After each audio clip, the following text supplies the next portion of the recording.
What's up everyone, Tom from the Airsoft headquarters here, and welcome back to the channel. I feel like I am echoing a lot. All right, now that that's fixed, how many of us love gas blowback rifles? Show of hands. I see you there. In the back, I see you as well. How many of us can't run gas blowbacks because of high velocities for indoors? Still a lot of us. How many of us are running the KWA LM4s? Still a lot. Well, fear not, because I have a solution, and I'm going to big brain you guys and so you understand exactly what's going on. Now, I have had a complete revolution when it comes to the components needed to get gas blowback rifles, KWA specifically, prepared for indoors. Now, I don't honestly know how I could have possibly missed this. I mean, I had a KWA gas blowback vector for a while, and I was able to tech that down to indoor legal. For anyone that ran vectors, those things ran well over 400 feet per second, like right out of the box. Really hard to get that indoor legal, below 350, really hard, but I got it. And so for some reason, years later, I was just completely ignorant of the fact that I could do the exact same thing for my LM4. Oh my God. It was a Pazinski effect, is what it's called.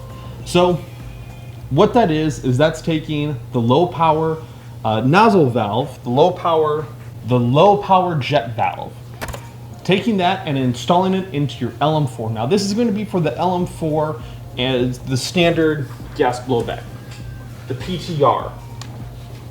So this guy right here, this is my personal one.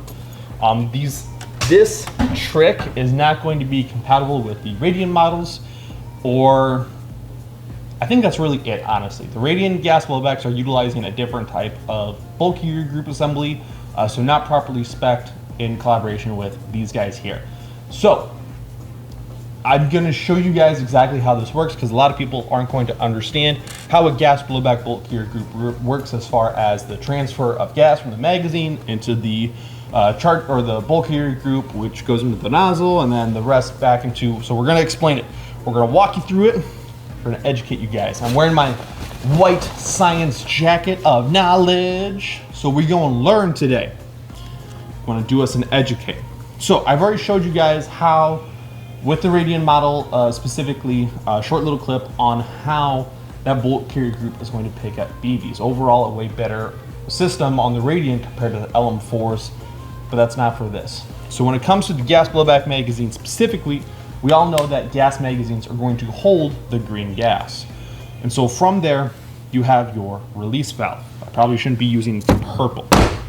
When the hammer system engages the back of the magazine, which is part of your release valve, the rubber here is going to release a puff of air. Now, when that air enters this space specifically on your bolt carrier group for an LM4, that air is going to work its way inside of the chamber here.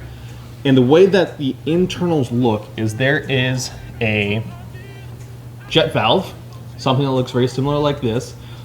For the standard LM4s, it's going to look like the fins of a rocket ship, kind of. So it has a plate, kind of an oblong looking plate, and then some really cool rocket style fins that look like a butt plug, but we're not going to talk about it. And so what happens is that air is going to start going forward because of the oblong disc that is the base of the jet valve.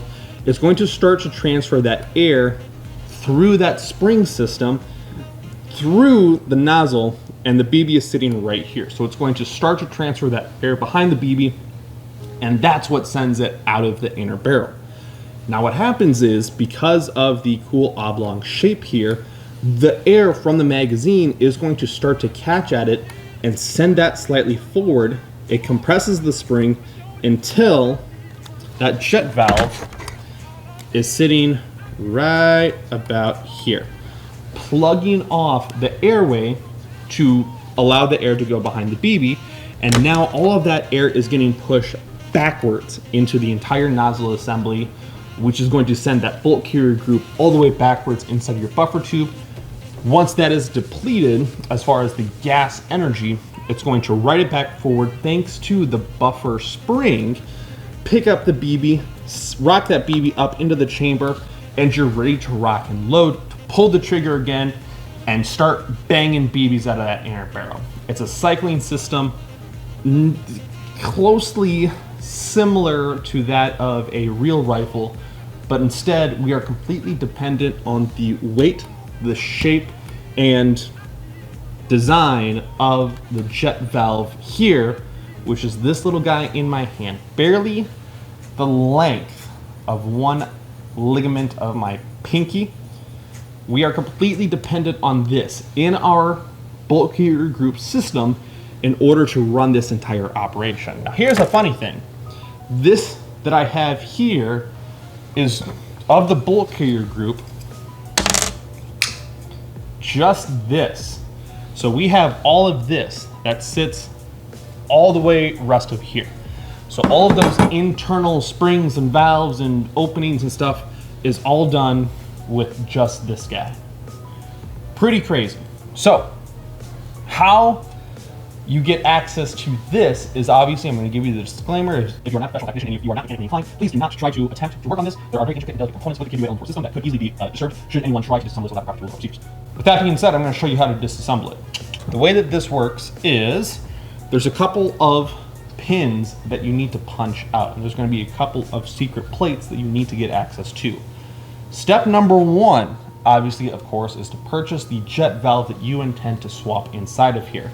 Now, the reason why we want to go with this jet valve, if you haven't been following along, is that this is going to take our velocity from 400 feet per second all the way down to 300 feet per second. Situation depending. In my case, it dropped it all the way down 80 feet per second, 80 to 100 feet per second.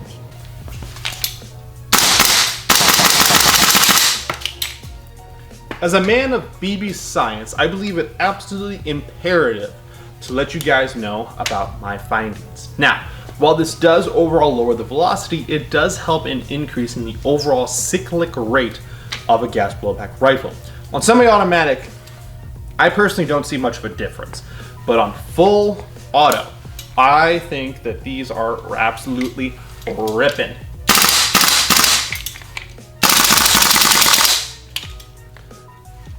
Of course, as long as your gas magazines can keep up. But you did hear it right at the beginning of that burst. So one of the things to absolutely make certain of is that you are keeping your magazines fully filled and that you are aware as to the total amount of gas consumption that you could be utilizing. Now, while you are utilizing full auto, that does burn through gas significantly faster, creating a cooldown effect in the magazine, which is going to constrict the volume of gas or the pressure of gas by quite a bit right before you get to the end of the magazine. So while you are ripping on full auto for those 30 rounds, by the last 10, you could be sputtering right at the end of 40 rounds and you won't get your bolt to cycle all the way back. Do keep that in mind, but have fun. So you have pin number one at the back here. That is going to be a roll pin. You have to make sure you have the proper tools in order to punch that out carefully because this is going to be a delicate polymer and you don't want to deface your nozzle system here. Punch that roll pin out, and from there, there's going to be a very thin, a razor blade thin seam that is going to separate the nozzle from the nozzle back plate. Now the way you get to that, I mean, it is razor thin. I've had to force a razor blade inside of there, and it did take me a little bit of a while to jam it inside of there. Also, be careful when utilizing razor blades because you will slice the shit out of your finger. So once you get a razor blade or a very, very thin screwdriver flathead inside of there, torque it outwards, you can carefully peel that or pull that away from the body of your blowback unit nozzle. From there, do be careful because inside of the shaft of this, because once you pull that plate out, there's going to be a very long shaft that's going to pull out with it. That has the spring assembly that is going to keep the nozzle assembly connected to your bolt carrier group housing. and that looks like so. So if this was in this orientation, there's a spring back there. Make sure you don't torque that or bend it in any type of odd way, because that will break, and that is not an easy replacement. You're looking at completely replacing the entire system here, or maybe even the entire bolt carrier group, depending on where you can find parts. So once that gets pulled out, then you need to get access to pin number 2. Now this is going to be just a normal pin punch. However, it is going to have multiple sizes in 2 different positions on either side. What that means is there is a thick side and then there is a thin side. Be careful when trying to punch this pin out that you are not forcing the thick end to go through the thin end. You need to punch on the thin end, pushing it out the thick end. So from there, now you have access to getting, or once that pin is out, now you can literally shift your entire nozzle assembly downwards, and out is going to fall the original jet valve, this guy, and an internal spring. So literally dump those 2 components onto your hand. Take your original jet valve, take the newly installed one, put the spring inside first, take your jet valve, orientate it so that the back plate, in this case specifically, whip, whip, whip, similar to that. Make sure that this end goes in first so that it can sit inside of that spring assembly. The hard part now comes where you need to have a very small tool in order to physically pull this plate forward. You're going to take that, that tool, whether it be a pick or a very thin Allen screw or something like that, come in through the bottom of the nozzle, take that tool, push back, and then with your free hand, you're going to put the pin back into place there and then push it into the best of your abilities. And you don't need to take a hammer to it or anything crazy like that. Just push it in, make sure it seats properly, and then use the soft end of one of your tools and just guide it into place. Again, this is a polymer blowback unit housing. You do not want to scar the surface of it. From there, it's a reverse of operations. You take the back plate of the nozzle assembly, just slide that into place. There's a small little detent that is going to mark exactly where it needs to sit. You're gonna lock that detent into place until it is sitting completely flush. You take your roll pin and push it again with the soft side of a tool into place. Make sure it is completely flat so that it can't scar or deface the surface of the blowback unit housing or even the inside of your bolt carrier group. Saying a lot of words at once. I hope I'm correct because I have a habit of not doing it correctly.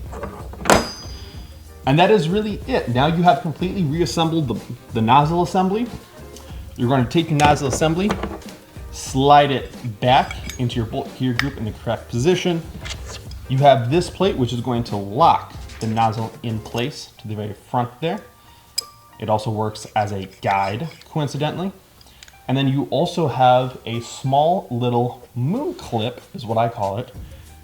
If you were careful and did not lose it in popping that away, you're gonna slide that back into place because that needs to stay in place.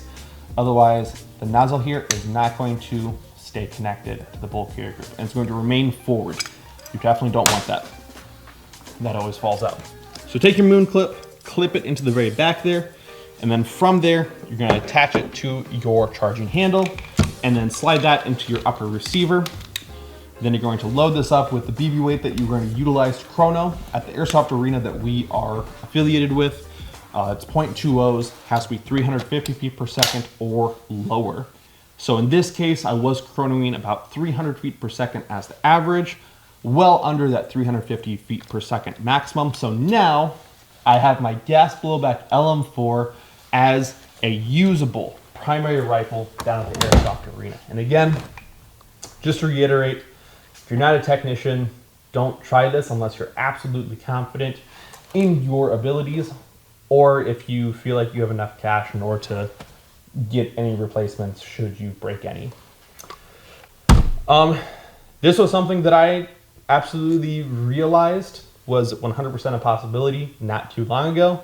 And I don't know why it didn't come sooner. But now you guys are aware, you learned with me, and hopefully if you guys do have any LM4s that you were thinking of utilizing for the Airsoft arena or any indoor facility for that matter, or maybe you're overseas and you need to get your gas blowback rifle down below a certain joule limit. Now we have that as an option. And I think that is absolutely everything that I have for you guys. If you do have any further questions, put them down in the comments section below. I'll do my best to answer them. If I did miss anything, let me know down below. And we are all done here. So you guys take care, stay safe, stay positive, and I'll see you in the next one. Take care.